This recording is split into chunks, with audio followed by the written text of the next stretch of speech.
Viewers, welcome to my channel readers club with Smita.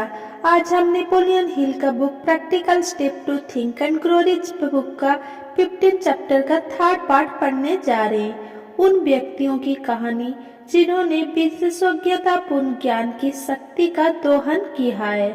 इतिहास में औपचारिक शिक्षा वाले और इससे रहित लोगों ने सोचने और विशेषज्ञतापूर्ण ज्ञान लागू करने की अपनी योग्यता के जरिए महान काम करने और दौलत हासिल करने में कामयाबी पाई है।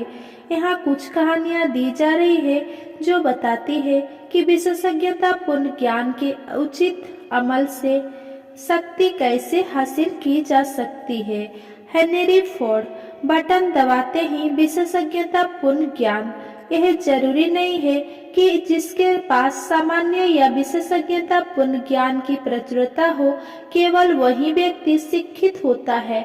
शिक्षित लोग वे होते हैं जिन्होंने अपनी मानसिक शक्तियों को इस तरह से विकसित कर लिया है कि वे जो चाहते हैं उसे या उसके समतुल्य को हासिल कर सकते हैं और इस प्रक्रिया में दूसरों के अधिकारों का दोहन भी नहीं करते। हेनरी फोर्ड शिक्षित व्यक्ति की परिभाषा के लिए बहुत उपयुक्त इंसान है। शिक्षित लोग वे होते हैं जिन्होंने अपनी मानसिक शक्तियों को इस तरह से विकसित कर लिया है कि वे जो चाहते हैं उसे या उसके समतुल्य को हासिल कर सकते हैं और इस प्रक्रिया में दूसरों के अधिकारों का हनन भी नहीं करते हैं। प्रथम विश्व युद्ध के दौरान शिकागो के एक अखबार ने कुछ संपादकीय छापे जिनमें अन्य बातों के अलावा हेनरी फोर्ड को अज्ञानी शांतिवादी भी कहा गया। फोर्ड ने इन कथनों पर आपत्ति की और उस अखबार के खिलाफ मानहानि का मुकदमा दायर कर दिया। जब अदालत में मुकदमा चला तो अखबार के वकीलों ने अपनी बात को सही ठहराने के लिए फोर्ड को गवाही के लिए बुलवाया ताकि जूरी के सामने फोर्ड को अज्ञानी साबित किया जा सके। वकीलों ने फोर्ड से बहुत से सवाल पूछे जिनके जवाबों से यह साबित हो सके कि हालांकि फोर्ड के पास कार बनाने का विशिष्ट ज्ञान था परंतु सामान्य ज्ञान के मामले में वे अज्ञानी थे जो उस जमाने की अधिकांश शैक्षणिक संस्थाओं में दिया जाता था। फोर्ड से इस तरह के सवाल पूछे गए। बेनेडिक्ट आर्नल्ड कौन थे और 1776 के विद्रोह को शांत करने के लिए ब्रिटेन ने कितने सैनिकों को अमेरिका भेजा। इस आखिरी सवाल का फोर्ड ने यह जवाब दिया, मुझे ब्रिटेन द्वारा भेजे गए सैनिकों की निश्चित संख्या तो नहीं पता परंतु मैंने सुना है कि जितने सैनिकों यहाँ आए थे उनमें से बहुत कम वापस लौटे थे। आखिरकार फोर्ड इस तरह के सवाल का जवाब देते देते थक गए और उन्होंने एक खास तौर पर आपत्तिजनक सवाल के जवाब में कटघरे में आगे की तरफ झुकते हुए विरोधी वकील की तरफ अंगुली दिखाते हुए कहा, आपके पूछे गए इस मूर्खतापूर्ण सवाल का या आपके अब तक मुझसे जितने भी सवाल पूछे हैं, अगर मैं उन सवालों के जवाब सचमुच चाहूँ तो मेरी टेबल पर कई बटन लगे हुए हैं और मैं सही बटन दबाकर अपनी सहायता के लिए ऐसे आदमियों को बुला सकता हूँ जो किसी भी सवाल का जवाब दे सकते हैं जो मैं उनसे उस काम के बारे में पूछूं जिसमें मैं अपने सबसे ज्यादा प्रयास लगा रहा हूँ।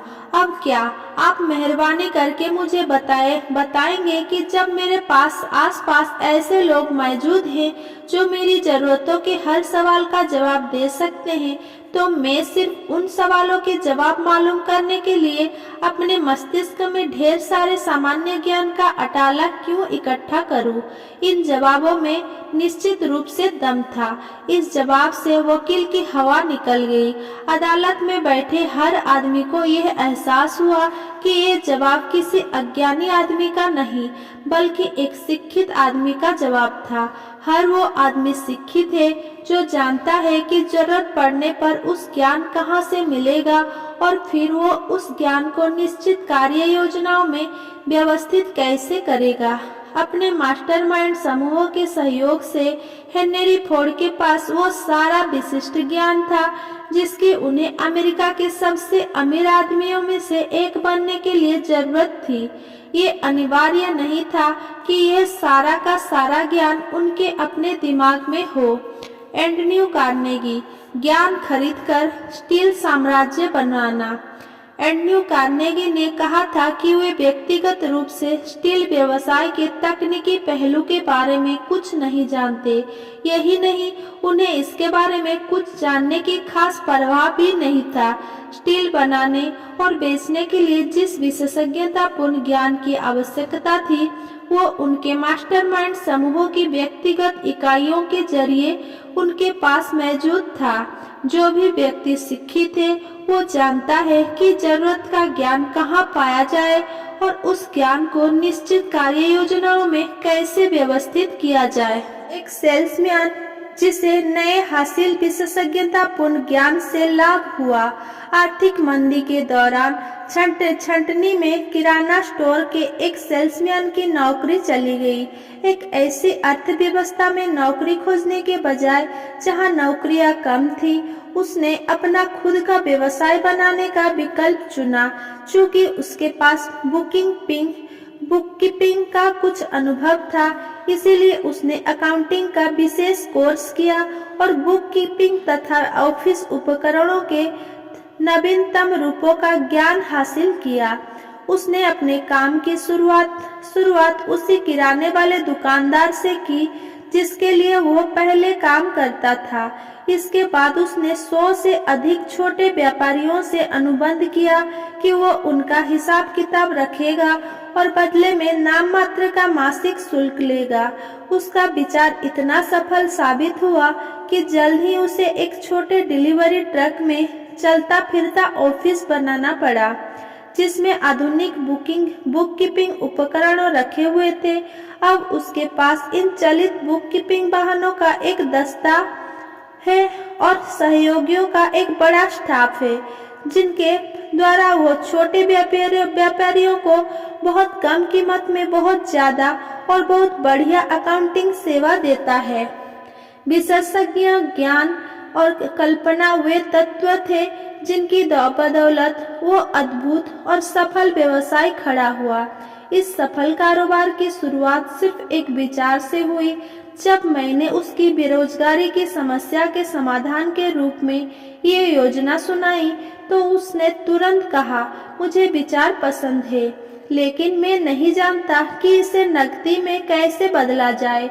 दूसरे शब्दों में उसे यह समस्या थी कि वो नहीं जानता था कि बुककीपिंग का ज्ञान हासिल करने के बाद वो इसे बेच कैसे पाएगा।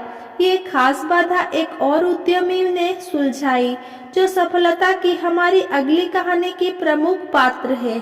जब आप अपना विशेषज्ञतापूर्ण ज्ञान बेचकर अमेरिका का पीछा करने का विकल्प चुनते हैं तो आप प्रभावी मार्केटिंग के जरिए उन सेवाओं के लिए ज्यादा ऊंची कीमत हासिल कर सकते हैं। अगर मेरा ये वीडियो आपको पसंद आया हो तो मेरे वीडियो को लाइक, कमेंट, शेयर करें एंड मेरा चैनल को सब्सक्राइब करें। धन्यवाद।